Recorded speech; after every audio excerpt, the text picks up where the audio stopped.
Assalamualaikum warahmatullahi wabarakatuh. Alhamdulillah wassalatu wassalamu ala rasulillah sallallahu alaihi wasallam wa ba'du. Kaum muslimin wal muslimat yang mudah-mudahan dirahmati Allah subhanahu wa ta'ala, senang dan bahagia sekali pada kesempatan yang berbahagia kali ini kita bisa kembali mentadaburi kisah-kisah di dalam Al-Quran. Kisah kali ini kisah yang sangat menarik sekali. Jika dulu pernah kita kisahkan di awal surat Al-Kahfi, ada kisah para pemuda yang hidup di raja yang zalim.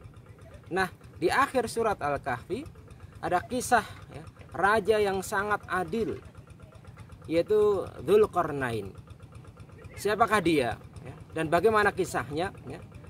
Nabi SAW pernah ditanya, wa yas'alunaka an Dzulqarnain.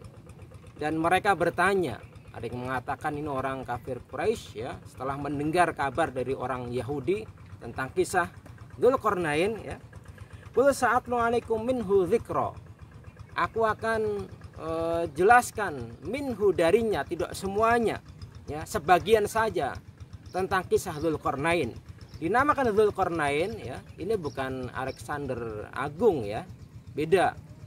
Sebagian riwayat mengatakan beliau hidup di zaman Nabi Ibrahim dan lain sebagainya, banyak gitu riwayat Ada yang mengatakan kenapa disebut Dzulqarnain yang mempunyai dua tanduk, karena dia memang punya dua tanduk sehingga memakai sorban. Sehingga awal orang yang memakai sorban katanya Dzulqarnain. Ada yang mengatakan dia memiliki Persia dan Romawi karena ini dua ujung kekuatan.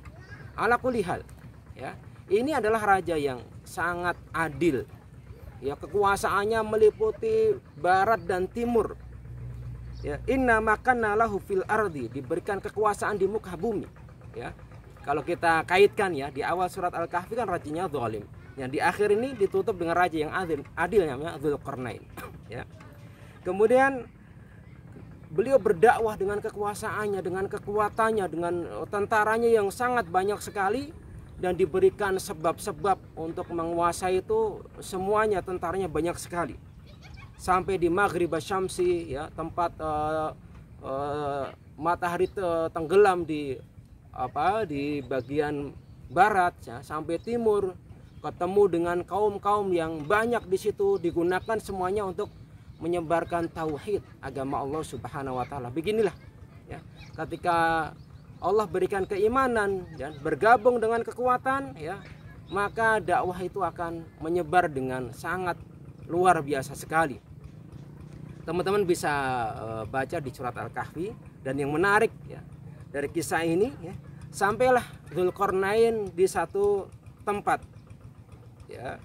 satu tempat, di situ penduduknya tidak bisa berkomunikasi dengan Dzulqarnain karena perbedaan bahasa. Ini artinya walaupun berbeda dengan bahasa tidak menghalangi untuk berdakwah. Beliau tentu mempunyai tentara, mungkin penerjemah banyak, tentunya begitu Dan itu tidak menutup kemungkinan. Bagaimana cara menyambangi tempat-tempat tersebut? Wallahu ta'ala alam. Namanya raja zaman dahulu tentu punya kendaraan seperti kuda dan lain sebagainya yang banyak sekali. Sampai akhirnya bertemulah dengan satu kaum yang di situ mereka khawatir dengan kerusakan Ya'juj wa Ma'juj. Dua bangsa atau suku yang membuat kerusakan di muka bumi. Nah, akhirnya meminta kepada Dzulqarnain, raja yang sangat kaya, yang punya kekuasaan yang luas, untuk dibangunkan benteng gitu. Sampai akhirnya Dzulqarnain memberikan permintaan mereka. Mereka diminta untuk mendatangkan zubarul hadid, potongan-potongan besi, agar Ya'juj wa Ma'juj itu ketika dibuat benteng itu tidak bisa menembus. Atuni zubarul hadid. Potongan-potongan besi didatangkan kemudian dibakar dengan teknologi yang sangat canggih di masanya tentu Dan ini pengolahan besi yang luar biasa itu Besi dicampurkan dengan timah sehingga menjadi satu benteng yang sangat kuat sekali, tidak bisa dinaiki, tidak bisa ditembus. Sampai Allah Subhanahu wa taala di akhir kisahnya mengatakan famasta'u ayyadharuhu wa mastata'u lahu naqba. Ya'juj wa Ma'juj itu merasa kaget, wah ini ada tembok yang luar biasa ini, ya. Sampai mereka mencoba untuk menaiki, nggak bisa. Ditembus membuat lubang, nggak bisa. Ya, kata Allah Subhanahu Wa Taala menarik ini. Famasta'u, ya, ada kata ista'u dan istata'u. Famasta'u ayadharuhu, tidak bisa untuk menaikinya. Ya. Apalagi wamastata'u, ya. Kata istata'u ada taknya. Yang pertama tadi famasta'u, ya, artinya kata para ulama bahasa, ya, ziyadatul mabna tadulu ala ziyadatil makna, bahwa penambahan huruf di dalam satu kata itu menambah maknanya juga. Artinya apa? Mereka tidak bisa menaiki tembok itu. Tembok itu tidak bisa dinaiki. Famasta'u. Dan menaiki apa? Jauh lebih mudah daripada menembusnya. Famastata'u ada taknya di situ, artinya lebih susah membolonginya, menembusnya. Ya, jadi ini tidak sekedar perbedaan tak di sini, tidak bukan berarti nggak ada maknanya. Maknanya dalam sekali ini, ya.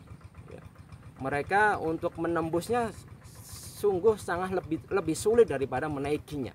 Nah, dari kisah yang mulia ini, para kaum muslimin yang dirahmati Allah Subhanahu Wa Taala, kita bisa ambil pelajaran bahwasanya Dzulqarnain, ya, diberikan kekuasaan, dititipkan kekuasaan, digunakan untuk menegakkan hukum Allah Subhanahu Wa Taala, aturan Allah Subhanahu Wa Taala, dan ini adalah sebuah kewajiban bagi mereka yang diberikan Allah Subhanahu Wa Taala.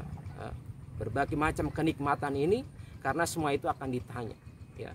Kekuasaan ketika digunakan untuk menegakkan agama Allah akan luar biasa sekali, ya. Seperti raja ini yang sangat luar biasa, yang sangat bijak, sehingga keadilan itu bisa menaungi muka bumi, dan aturan-aturan Allah Subhanahu Wa Taala, ya, bisa diterapkan di muka bumi sehingga menjadikan muka bumi itu menjadi berkah, ya, diridhai oleh Allah Subhanahu Wa Taala. Demikian, mudah-mudahan bisa bermanfaat.